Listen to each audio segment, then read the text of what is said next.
Good evening. Assalamu alaikum. Welcome back to Salam Media. I'm your host, Thaakir Dawood. I'm going to be taking you through the next half an hour with us. Well, right now, we're going to be talking all things motorsport. If you've ever wondered what it's like to be a Lewis Hamilton, what it's like to be Vettel, well, that's international. Come back home. Let me tell you what it's like to get in the mind of a local motorsport phenomenon. We're going to be chatting to the legend, Tschops Sipuka, who's been a legend in motorsport in South Africa um, for many years, if you can call it that. He's obviously received his legendary status after competing locally and such as the Formula Volkswagen in Germany, a 25-hour endurance race in Spa. Franco Champs. He's been in the saloon car racing in Malaysia, and he's also participated in the super truck racing in South Africa. Well, we're going to be chatting a bit more to him and finding out what exactly it takes to be a top class driver, as well as his journey as a black South African to make it in motorsport in South Africa. Good evening, Chops. Thanks so much for joining me on the show. Really appreciate it. Um, it's actually the first time I'm having you on the show. The first time we're having a motorsport legend on the show. Chops, just a quick question there. Your journey in motorsport started as early as 1999. How exactly did you get started in motorsport? Well, firstly, thank you for having me and warm welcome to your listeners as well. Well, I started my racing career in 1998, briefly by being involved at Volkswagen Motorsports doing my internship, having come out of a technical school, having done my mechanical engineering. And then all started in Port Elizabeth with Audi Sport, with Volkswagen as well. And then from there, it just grew from strength to strength. Then in 1999, I went in officially, but winning my first race in 1998 in Cape Town. That's what counted the most. I think that particular race sort of set the platform and the tone of us going forward. And if you could call that race putting you on the map, it definitely was. Getting started into motorsport, was it anything that you've ever imagined? I mean, was it a dream you grew up with, or how did it come about other than you just doing your internship? Well, I've always been interested in motorsport. I did my internship with the view of having a mechanical background. But what happened was I never for once did foresee myself getting involved in motorsport because growing up in a rural village in the Transkei, you can't put two and two together to going into a metropolitan place and like Port Elizabeth, East London. So the races used to run on a national platform like East London, Cape Town, Joburg, were the most prominent places where you would be involved in motorsport. So I took a leap of faith. I went to East London Tech. I did my technical studies there, moved on to Port Elizabeth, worked for Engine Petroleum, met with Terry Moss, and that's the whole thing. That's when it started. But I could only say, it was a God-given opportunity. At least I got to live my dream, even if I didn't live it to the fullest. But in South Africa, I think I did what I needed to do. Well, definitely your name will be in the record books in South Africa for a very long time.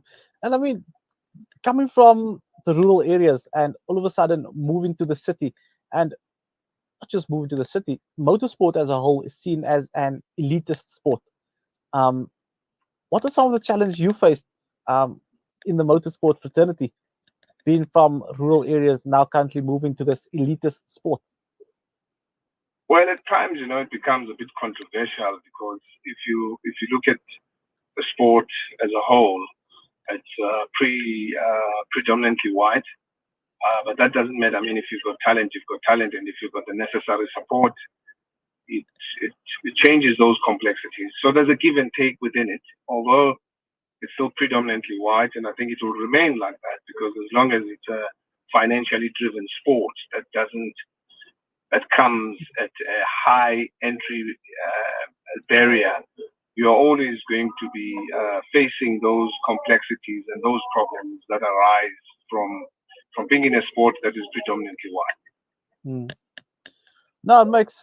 I think it makes sense. And for you personally, I mean, you've obviously trying to break those barriers going on. I mean, you've had the first ever black crew at a Kailami 24-hour race. Um, what was that like for you? And I mean, that must have been a massive achievement.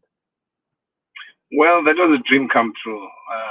And credit to the team, the info into Africa mining and exploration.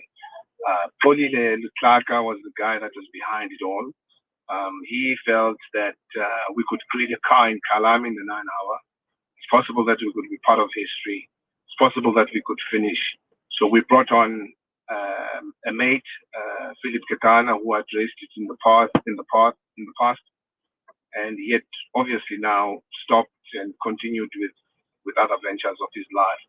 But what a Mm. dream come true to have the first black motorsport team in a 9 hour, in an international 9 hour in our soil. So I still have goosebumps when I talk about that because it's a miracle. It just proves that where there's a will, there's a way. Tell us a bit about that crew and what it took to put that crew together. Did you handpick that crew, or was there just broad specifics that you were looking for in that crew and the specific people you needed in order to make it work and make it a success?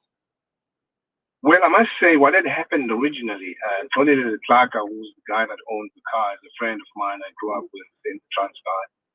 So we were fortunate that he had this vision of getting a GT3 car and racing it during the course of the year. And racing it during the course of the year would sort of dial out some of the nitty gritties that the car might have, which are ailments during the course of the 9 hour. So we tested the car, entered it in a couple of races in South Africa.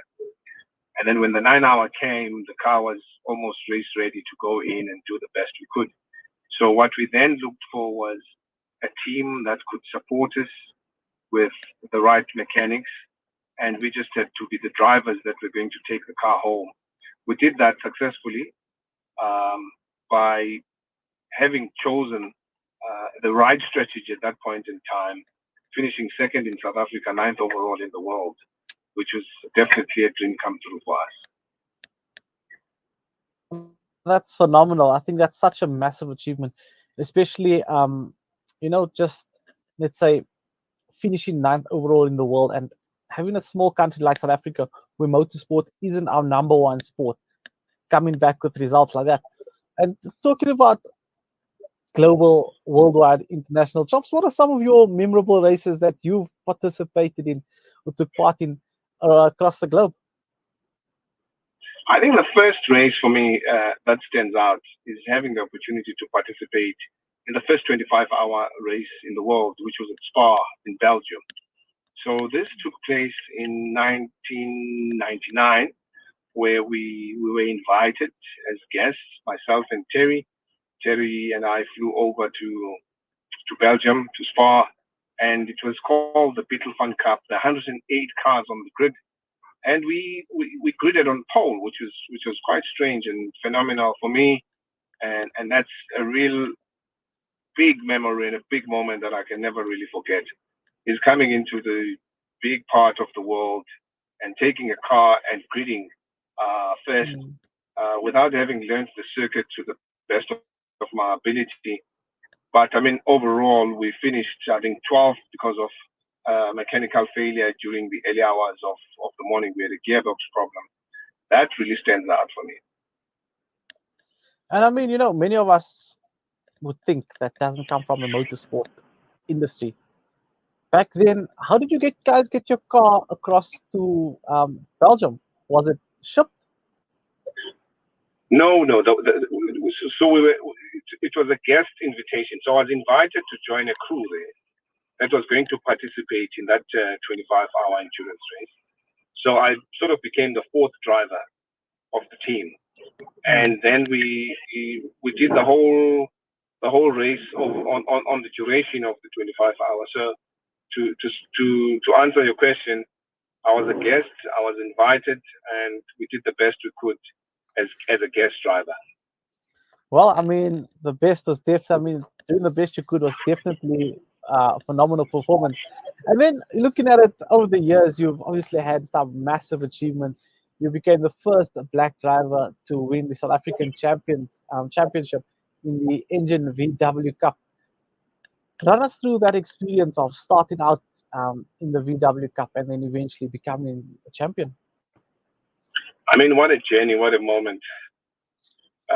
There are many colorful moments of that. I mean, we went through a lot of hardship, but we had the opportunity to break through all the barriers that come with motorsport. I mean, I could elaborate in so many ways, but more importantly, if I can just zoom in into the years, there were a lot of hardships, a lot of rewards, because it's quite rewarding when you start winning races. Thanks to Engine, thanks to Terimos, thanks to Michael Steven at the time, who was my teammate. We were teammates at the time. We sort of backed each other right through the championship, right to the end. I can remember the first championship coming into Kalami, separated by 2 points between me and my rival, which was Silvius Scrivanti at the time. Amazing. I mean, it was such an intense moment. It felt at some point like the whole nation, from a man of color point of view, really resting on my shoulders, and I had to make it work. And I think you definitely did make it work. Just finishing first, the build up to the race, everything was just so phenomenal. And once you had that championship in your hand, did you think to yourself that you want to make it a three-peat or you want to make it a triple, maybe quadruple, just so that you could show that it wasn't a fluke? Looks like there's just a little slight issue with audio. We will be coming back with that right soon. We're going to try to fix the technical glitch on our side. Tschops, can you hear us loud and clear once again?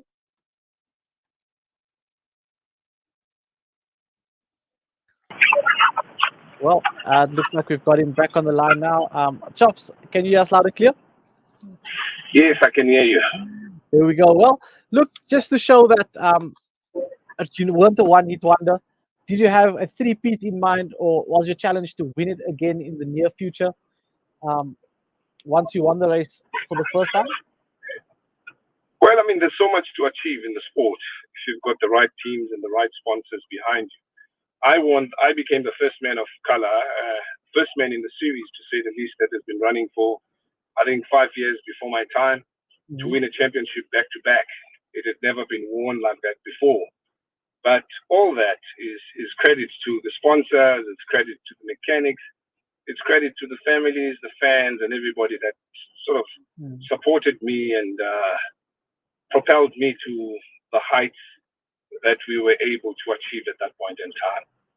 So what we do now is we participate in enduro races in a series called SACTRA, South African GT3 Series, and under the South African enduro races as well. So we're involved in doing 2 hours or 4 hours in the enduro races.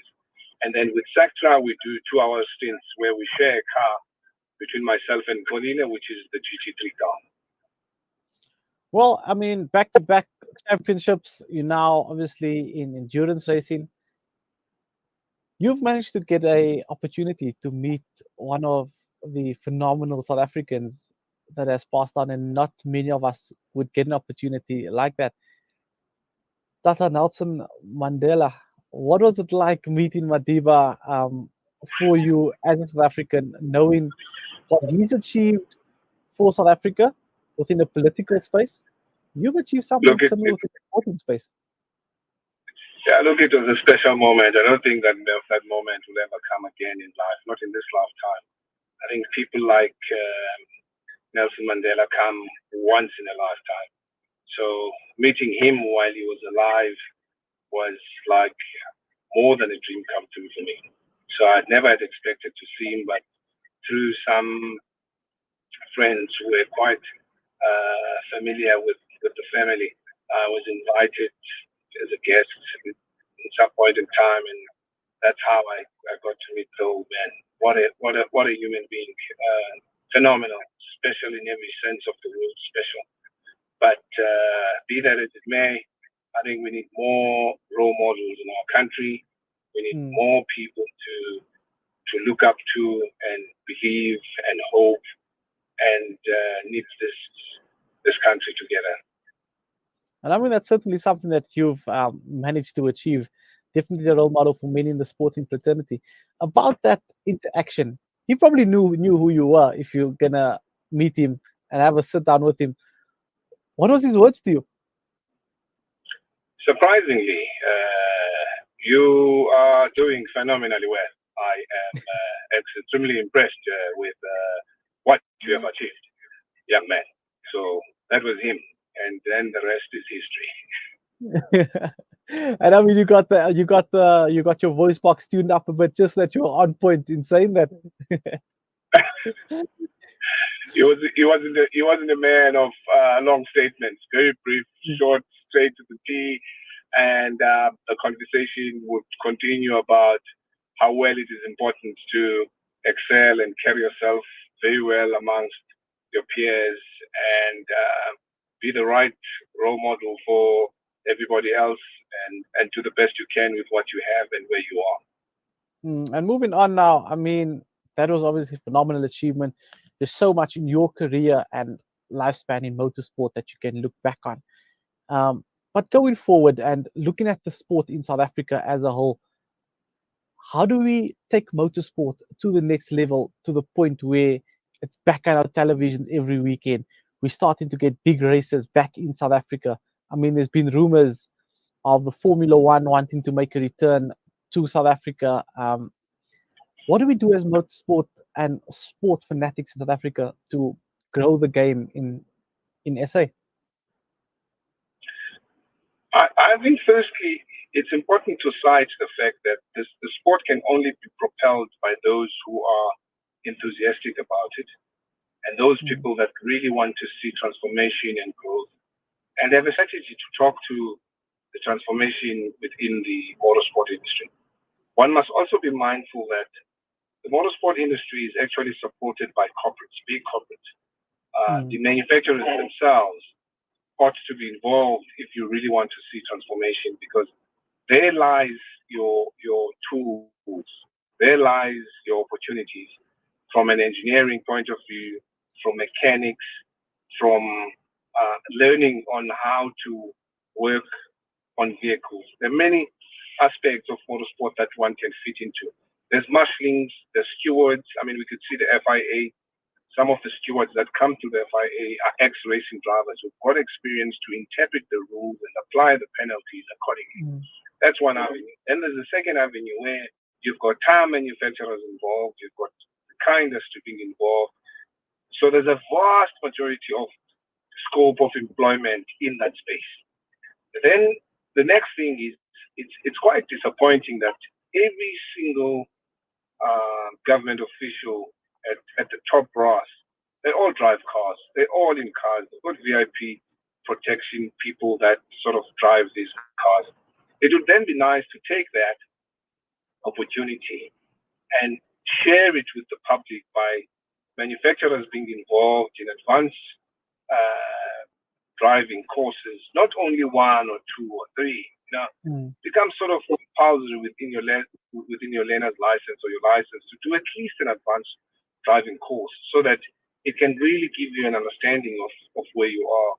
But getting back into how the nuts and bolts of the sport would work, in every single country, government is involved in one way or the other to back a sport. So if Formula One came into our shores, I can tell you now, government would have to be involved.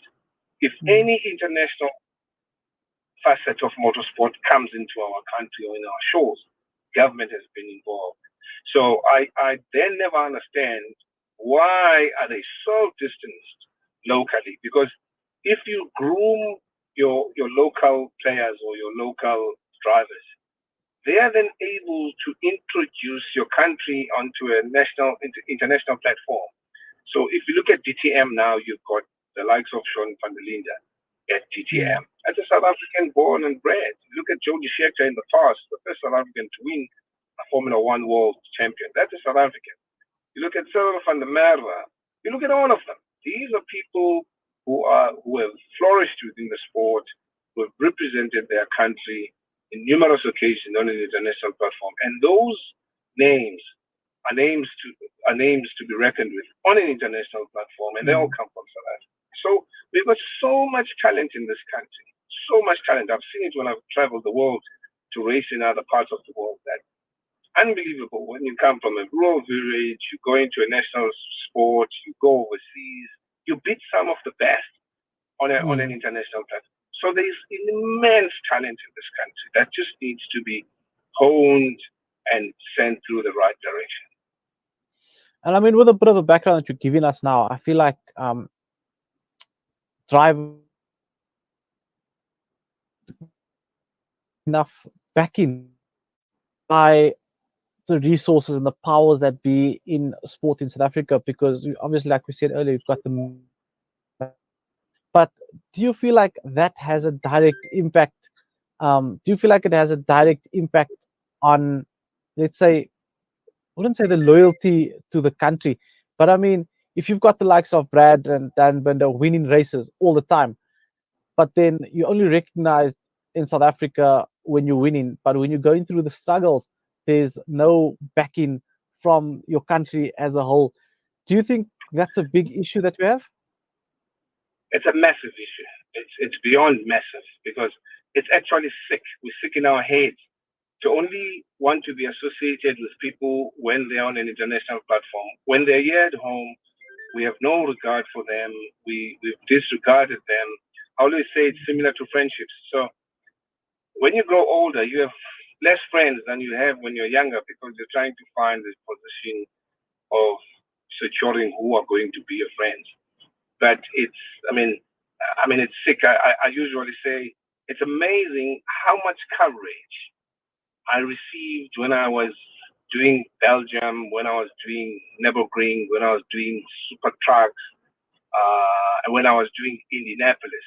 But here at Mm, home, I would only receive that massive coverage because I went overseas, I did something spectacular, and it was no small feat. It is huge because I had huge feet to feel and do the best I can. But here mm, at home, when you've achieved, it just becomes the tip of an iceberg. But when you go overseas and you do something spectacular there, it becomes amazing because overseas you get that coverage because they've never seen a competitive man that comes out of Africa going into an international platform and being successful in it. But be that as it may, those guys in Europe don't give a continental about your talent unless you can prove your soul's worth, and they mm, will probably jump in and support you. But your country must stand behind you before they can support you because the obligation is for them to support their own before they can support you. And they lead by that. They do that. That's why you don't have every single driver that has broken the mold come out of South Africa or come out of the African continent and going into Europe and making a success of it.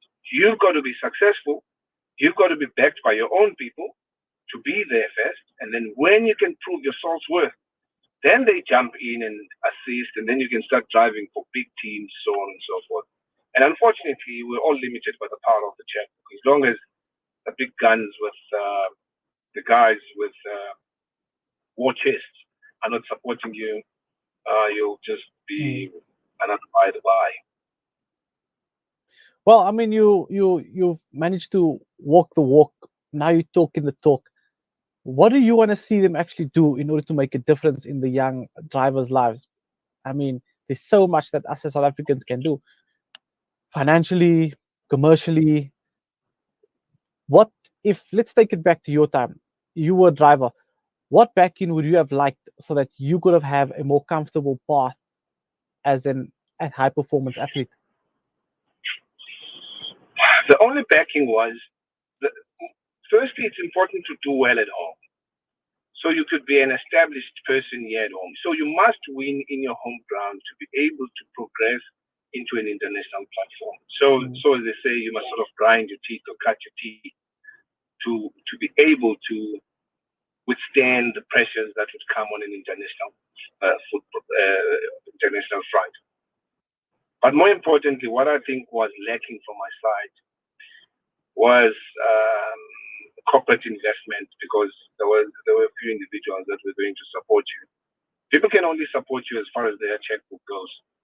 But on an international platform, you need a lot of corporate involvement. And it's not difficult because you've got overseas companies based in South Africa and making huge turnovers and huge profits in South Africa. Those are the companies that you would have loved to have um, helped you or assisted you in competing in the international platform. And I think that that makes sense. The corporate backing that's needed, and also I think as a whole, there's so much of sponsors we can mention, people that can get on board, how they can get on board, and the main thing is just to get started because that's where your racers, your drivers, obviously back in weekend to weekend. It's travel fees, it's finances, it's clothing on their backs, it's everything as simple as that. Chops, looking forward, and I mean, you know that you've covered every base that there was to cover on where the sport has been, where it's been taken, and how we can take it further from here. But from yourself, where do we see more of you in the future? What can we expect from you in the future? I mean, I'm sure there's you still have so many records to break in this country. Look, nobody ever knows what the future holds, but what we focus on now, myself with Tony Lilitlaka, is trying to develop a system and a network that will allow people of color to shine in the sport, no matter how small or how big. But at the same breath, is using our experience and our international networks to try and filter people into Europe and try and have a sympathetic ear that will make people understand the importance of nurturing talent and taking it into the right direction, to say the least. So, as I say, I mean, we're rainbow nation for what that's worth. Mm. We have talent amongst all facets, people with the right people to propel them forward. So that's what we try and do. With what we have, what we do is where there's an opportunity, we try and open the doors for other people. We talked to a company in the US called Starting Grid, run by a guy by the name of Chris Miles. I've known him personally when I was testing for Indianapolis, testing in Indy and Phoenix, Arizona. That's where we made the connection. So he's also dying to extract talent out of the African continent into the international platform, seeing what could be done for them, and opening the gateway to ensure that those people have got a much softer padding than what we Mm. had to propel their careers forward. So that's what I keep working on in my spare time and trying to network and put people in touch with the right people to assist them, nurture their talents, and live their dreams. Well, I mean, we wish you all the best of that. It was such a pleasure chatting to you, getting to know about your story, making sure that the public know about these stories, that there's tangible heroes out there. Because we're so used to the likes of your, like I said earlier, your Lewis Hamiltons, your Alonsos, your Vettels, and yet back at home, there is heroes that went on the global stage that we can actually recognize and call role models. And I think that's where the shift needs to come in from us as South African public as well, and look at home for our heroes first that we can relate to, that face the challenges that we face on a day to day, because those are challenges that international athletes can't face. I mean, who can relate to load shedding? Come on, you must be South African to relate to that. So these are the kind of things that we speaking about, Chops. But hey, man, thanks so much for your time this evening. Really appreciate it. And I wish you all the best going forward. And we look forward to covering more motorsport and what's happening in the motorsport community, and obviously giving them a platform I to make the sport attractive. yeah. I thank you kindly. I just also think in closing, people must never give up on their dreams. They must just keep working on them. There are many other ways to try and make them come through. It's quite important as well to keep knocking on those doors. One other thing I did, I think that worked for me was I came from a very galvanized, structured home. If what is white is white, what is black is black. So you needed to make the right choices whilst you go along. But in words of encouragement, never did I ever think that I would compete in Europe and compete at the level which I've competed in. But I kept going. I kept knocking on the right doors. People said no. I said, okay, probably doesn't understand. He's saying yes, but later on he'll say yes. And later on they said yes, and we kept moving. So don't give up. Keep pushing, and you'll reap the reward. No, definitely, definitely. Thanks so much for your time this evening, Chops, and we look forward to chatting to you real soon, man. Thank you kindly. That was Tschops Sipuka giving us a bit of his background in history in the racing fraternity. He has been born and bred in the Transkei, obviously went on and conquered the globe, if you want to call it that. He's raced in numerous races from the from the Volkswagen formula in Germany to the 25-hour endurance in Belgium to racing in Malaysia and also the super trucks in South Africa. So he went on and he became the first black driver to win the South African VW Cup. Not once, he done it the following year, back to back. And today he goes on and he grooms the youth in order to become better racers. And he shared with us a phenomenal journey. And we know that motorsport is not one of the biggest sports in South Africa. And he tells us some of the challenges that he faced. So if you missed this interview, you only tuned in now, well, you're late. You've got some answering to do. But you can catch the interview on our social media platforms, on Salam Media's podcasting channels as well, SoundCloud. So go ahead, listen to the interview, check it out, share your thoughts and views as well in the comment section below so that we know what you as the listener and the viewer want to listen to and what type of content you want to engage in. And if you have any questions, pop them through, interact with us, engage with us. But well, for this evening, it was a pleasure. It was always amazing chatting all things sport with the listeners and the viewers of Salam Media, and as well as our guest. We started off with Mohammed Bamji, the head of sport at Greenside High, telling us a bit more about the fundraiser that they'll be having this weekend in honor of his late dad, Abdul Bamji. So make sure you get down to Greenside this weekend, Saturday and Sunday, R5 entry. It's only starting at 7 o'clock in the morning. Like Mohammed told us, get there hungry as well, because there will be food available for the viewers, the spectators coming to witness and experience the phenomenal youth explore and show their skills and talents to the public. There will be a legends match taking place later on that Saturday afternoon, so make sure that you're there. Sunday, it's a bit more of the bigger kids. There will be another tournament taking place. This is what's with the seniors, obviously, and it will be competitive. So get down there, get supporting, take your vuvuzelas down. I mean, clap hands if you must. Get your best songs. I mean, hire cheerleaders if you need to. Get down to Greenside this weekend and make sure that you support the youth of South Africa, the next generation of footballers that will be guiding us to World Cup success, to AFCON success, and also putting South African football on the map. So get there. Don't miss it for anything. Then we had a chat with Tschops Sipuka, the motorsport and the driver, telling us a bit more about his history in motorsport and what it's like to be a black driver in South Africa. Well, from myself, Thaakir Dawood, that's it from us, the team at Salam Media, for this evening. New controller at the back doing the thing, done quite a phenomenal job. Yep, we'll see him pretty soon on air with me. The rest of the team at the back, it's been a phenomenal time putting the show together for our listeners and viewers. We do realize that every week is a privilege to be on air and be able to bring you quality content week in and week out. Well, we're going to call it a wrap from myself and the rest of the team. Assalamu alaikum wa rahmatullahi wa barakatuh.